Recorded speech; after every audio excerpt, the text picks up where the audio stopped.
আসসালামু আলাইকুম রহমতুল্লাহি ওয়া বারাকাতুহু। ডক্টর নায়েক, আপনি বললেন যে কোরআন শরীফে নাকি কোথাও কোনো ভুল নেই। আমি কোরআনে 20টারও বেশি ভুল দেখতে পাচ্ছি, সেটা আরবি ব্যাকরণে। এখন তার কয়েকটা আমি আপনাকে বলছি। ইন্নাল্লাযীনা আমানু ওয়াল্লাযীনা হাদু ওয়াস-সাবিউন, এটা আছে সূরা বাকারায় আর সূরা হাজে। ইন্নাল্লাযীনা আমানু ওয়াল্লাযীনা হাদু ওয়াস-সাবিউন, এখানে কোনটা ঠিক, সাবিউন নাকি সাবিউন? 1 নম্বর।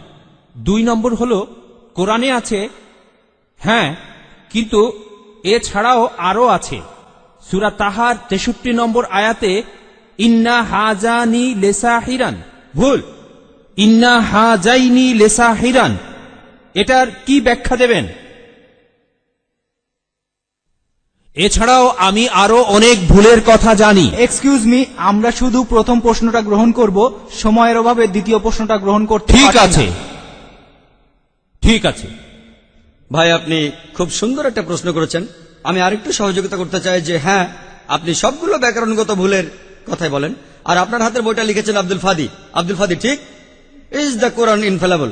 আমিও দেখতে পাচ্ছি, হ্যাঁ আলহামদুলিল্লাহ, আমি ভালোই দেখতে পাই।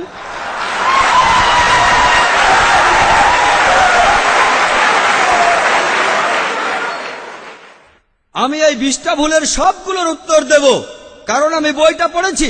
আমি সবগুলোর উত্তর দেবো ইনশাল্লাহ, ইনশাল্লাহ। 1 নম্বর পয়েন্ট ভাই, 1 নম্বর পয়েন্ট, এখানে 1 নম্বর পয়েন্ট হলো যে আরবি সব ব্যাকরণ এসেছে কোরআন থেকে।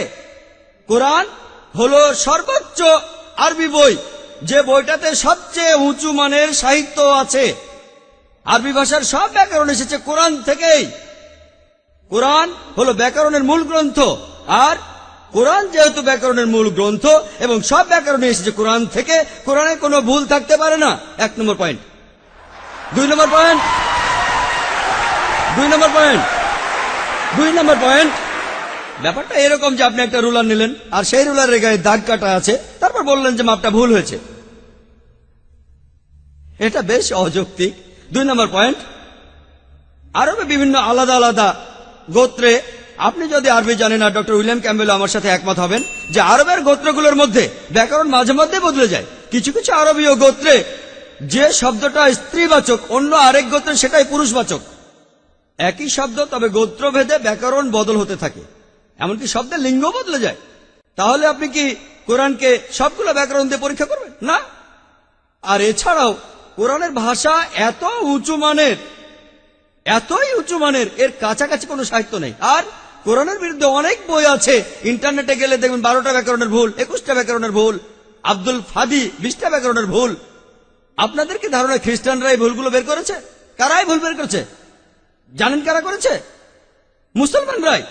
মুসলমান পণ্ডিতরা, যেমন জামকশারি, তারা এটা করেছেন। কোরআনের ব্যাকরণ এত উঁচু মানের যে কোরআনের ভাষা মাঝে মধ্যে প্রচলিত আরবির বিরুদ্ধে যায়। কোরআনের ব্যাকরণ এত উঁচু মানের, কোরআনের ব্যাকরণ এতই উঁচু মানের, এজন্য তারা উদাহরণ দিয়েছে। আমিও কয়েকটা উদাহরণ দেব, এতে আপনারা সবগুলো উত্তর পেয়ে যাবেন। তারা উদাহরণ দিয়েছে যে কোরআনে লেখা আছে লূত আলাইহিস সালামের গোত্রের লোকজন, তারা সকল নবীকে ত্যাগ করেছে। বলা আছে সব নবীকে তারা বর্জন করেছে। ডক্টর উইলিয়াম ক্যাম্বেল বললেন যে নূহ নবীর গোত্রের লোকজন, তারা নবীদের ত্যাগ করেছে। আমরা ইতিহাস থেকে জানি যে মাত্র একজন নবীকে তাদের কাছে পাঠানো হয়েছিল। তাহলে এখানেও ব্যাকরণের ভুল আছে। কোরআনে বলা উচিত ছিল একজন নবীর কথা, বহুবচন না। আর আমি একমত, আর আমার আপনার মতো লোকের কাছে মনে হবে এটা ব্যাকরণের ভুল। কিন্তু যদি আপনারা আরবদের লেখা বইগুলো পড়ে থাকেন, কোরআনের আসল সৌন্দর্য কি?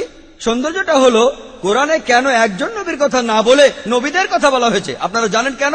কারণ আমরা জানি যে সব নবীদের হেদায়েতের বাণী মূলত একটাই, যে ঈশ্বর একজনই, তাওহীদের বাণী, আল্লাহ সুবহানাহু ওয়া তাআলার বাণী। লূত আলাইহিস সালামের লোকজন এবং নূহ আলাইহিস সালামের লোকজন তাদের নবীকে ত্যাগ করেছিল, আর পরোক্ষভাবে নিজেদের নবীকে ত্যাগ করে তারা সব নবীদেরই ত্যাগ করেছিল।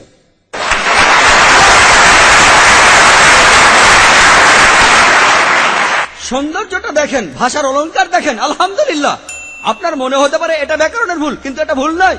একইভাবে নূর সারওয়ার নামে একজন বলেছেন যে কোরআন বলছে কুনফা ইয়া কুন, হ বললে হয়ে যায়। এটা নাকি হবে কুনফা কানা, হ বললে হয়ে যেত।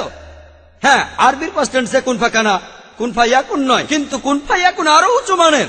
বলা আছে আল্লাহ তিনি ছিলেন, আছেন আর থাকবেন, অতীত, বর্তমান আর ভবিষ্যৎ। Thank you doctor Naik.